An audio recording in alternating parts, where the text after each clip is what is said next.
Assalamualaikum warahmatullahi wabarakatuh.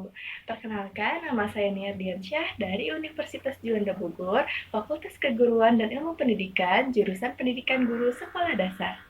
Kali ini saya akan memberikan sedikit penjelasan bagaimana pembelajaran IPS di sekolah dasar ini dapat terus berjalan dalam praktik pengajaran di tengah pandemi COVID-19 yang sedang terjadi saat ini. Saya mengambil salah satu materi yang menurut saya bisa digunakan dalam bentuk praktik pengajaran saat ini, yaitu penilaian autentik dalam pembelajaran IPS sekolah dasar. Tujuan saya memilih materi penilaian autentik ini karena saat ini kita sedang mengalami pandemi COVID-19 yang memaksa kita semua harus berada di dalam rumah, bekerja dari rumah, semua kegiatan harus dari rumah, dan kegiatan belajar mengajar atau sekolah pun harus dari rumah, yaitu dengan cara daring atau online. Saat ini banyak sekali guru yang mengalami kesulitan untuk mengambil penilaian peserta didik yang mengukur kompetensi sikap, pengetahuan, dan keterampilan berdasarkan proses dan hasil. Kesulitannya adalah guru memberikan tugas kepada peserta didik tanpa mengetahui proses pengerjaan tugasnya. Baik, saat ini mari kita bahas. Apa sih penilaian autentik itu? Nah, definisi penilaian autentik adalah sebuah bentuk penilaian dengan meminta peserta didik untuk menunjukkan tugas dunia nyata yang mendemonstrasikan aplikasi bermakna dari pengetahuan dan keterampilan. Sedangkan penilaian autentik dalam kurikulum 2013, penilaian autentik adalah penilaian yang mengukur kompetensi sikap, pengetahuan, dan keterampilan berdasarkan proses dan hasil. Dalam penilaian autentik, siswa diminta untuk menerapkan konsep atau teori pada dunia nyata. Karena autentik berarti keadaan yang sebenarnya, yaitu kemampuan atau keterampilan yang dimiliki peserta didik. Ciri-ciri penilaian autentik. 1. Harus mengukur semua aspek pembelajaran. 2. Dilaksanakan selama dan sesudah proses pembelajaran berlangsung. 3. Menggunakan berbagai cara dan sumber. 4. Tes hanya salah satu alat pengukur data penilaian. 5. Tugas-tugas yang diberikan harus mencerminkan bagian-bagian kehidupan peserta didik yang nyata. Yang keenam, penilaian harus menekankan ke dalam pengetahuan dan keahlian peserta didik, bukan keluasannya. Konsep dasar penilaian. Standar penilaian pendidikan adalah kriteria mengenai mekanisme, prosedur, dan instrumen penilaian hasil belajar peserta didik. Konsep dasar penilaian Permendikbud nomor 6 tahun 2013 terdapat 11 poin di dalamnya, yaitu 1.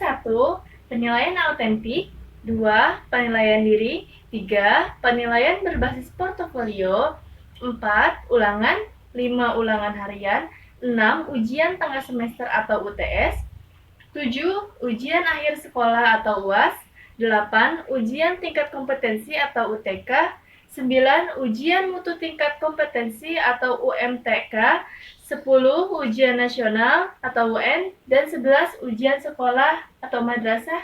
Poin yang pertama, penilaian autentik merupakan penilaian yang dilakukan secara komprehensif untuk menilai mulai dari masukan atau input dan keluaran atau output pembelajaran.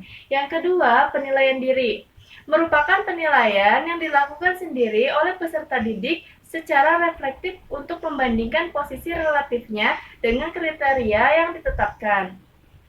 Yang ketiga, penilaian berbasis portofolio merupakan penilaian yang dilaksanakan untuk menilai keseluruhan entitas belajar peserta didik. Yang keempat, ulangan. Ulangan merupakan proses yang dilakukan untuk mengukur pencapaian kompetensi peserta didik untuk memantau kemajuan dan perbaikan hasil belajar peserta didik. Yang kelima, ulangan harian, yang merupakan kegiatan yang dilakukan secara pendidik untuk menilai kompetensi peserta didik setelah menyelesaikan satu kompetensi dasar atau KD. Yang keenam, UTS atau ujian tengah semester merupakan kegiatan yang dilakukan oleh pendidik sekolah melaksanakan 8-9 minggu kegiatan pembelajaran. Yang ketujuh, UAS atau ujian akhir sekolah merupakan kegiatan yang dilaksanakan oleh pendidik untuk mengukur pencapaian kompetensi di akhir semester. Kedelapan, ujian tingkat kompetensi merupakan kegiatan pengukuran yang dilakukan oleh satuan pendidikan untuk mengetahui pencapaian kompetensi. Yang kesembilan, ujian mutu tingkat kompetensi atau UMTK merupakan kegiatan pengukuran yang dilakukan oleh pemerintah untuk mengetahui pencapaian tingkat kompetensi. Yang ke-10, UN atau Ujian Nasional merupakan kegiatan pengukuran kompetensi tertentu yang dicapai peserta didik yang dilaksanakan secara nasional. Dan yang terakhir ke-11 adalah ujian sekolah atau ujian madrasah, merupakan kegiatan pengukuran pencapaian kompetensi yang dilakukan oleh satuan pendidikan. Nah, bagaimana sih caranya penerapan penilaian autentik berdasarkan kurikulum 2013 di tengah pandemi COVID-19 yang saat ini sedang terjadi? Baik, caranya adalah guru membuat aplikasi pembelajaran, bisa melalui Google Classroom, Google Form, atau grup WhatsApp, dan lain-lain. Guru memberikan tugas kepada siswa, tentunya dengan adanya bisa peran dan digunakan keaktifan untuk seorang guru formatif dalam maupun proses sumatif. pengajaran tugas Pencapaian yang telah kompetensi terhadap diberikannya. satu kompetensi dasar atau formatif maupun pencapaian terhadap standar kompetensi atau kompetensi inti dalam satu semester atau sumatif. Berkesinambungan dan terintegrasi merupakan satu kesatuan secara utuh sebagai alat untuk mengumpulkan informasi terhadap pencapaian kompetensi siswa. Mengukur keterampilan dan performansi bukan mengingat fakta, menekankan pencapaian kompetensi keterampilan atau skill dan kinerja atau performance, bukan kompetensi yang sifatnya hafalan dan ingatan.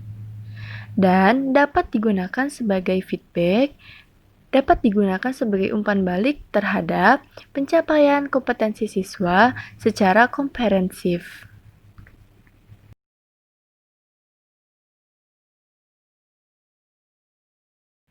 Lalu, siswa diajak aktif dan diberikan tawaran untuk bertanya, gunanya untuk mengetahui dan menilai keaktifan peserta didik saat proses belajar online. Selanjutnya, berikan evaluasi di setiap akhir pembelajaran dengan cara memberikan pertanyaan seputar pembelajaran yang baru saja dipelajari. Biarkan siswa aktif untuk menjawabnya. Lakukan cara seperti ini agar kita mengetahui bahwa peserta didik bisa memahami yang telah dipelajari dan yang telah disampaikan oleh guru. Lalu, harus diingat kembali bahwa semua kembali kepada keaktifan seorang guru dan kreatif seorang guru dalam mengajar.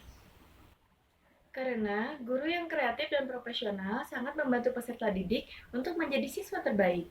Nah, maka dari itu, sebagai calon pendidik, mari kita tingkatkan profesionalitas dan kreativitas menjadi seorang guru.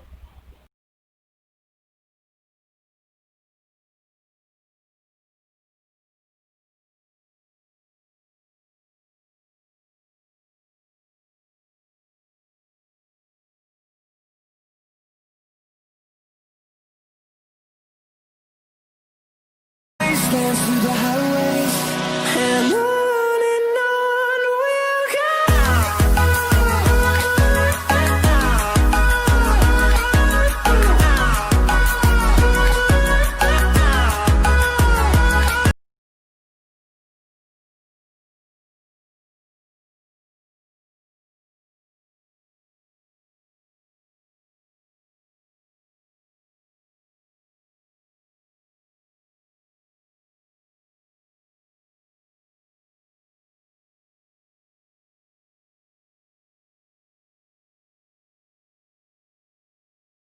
Baik, mungkin hanya itu yang bisa saya sampaikan. Mohon maaf jika masih banyak kesalahan dalam pemaparan materi penilaian autentik ini, karena saya masih dalam tahap belajar. Saya menerima jika ada yang ingin memberikan kritik atau saran agar menjadi bahan pembelajaran untuk saya ke depannya. Billahi taufiq wal hidayah. Wassalamualaikum warahmatullahi wabarakatuh. Through the wastelands, through the highways.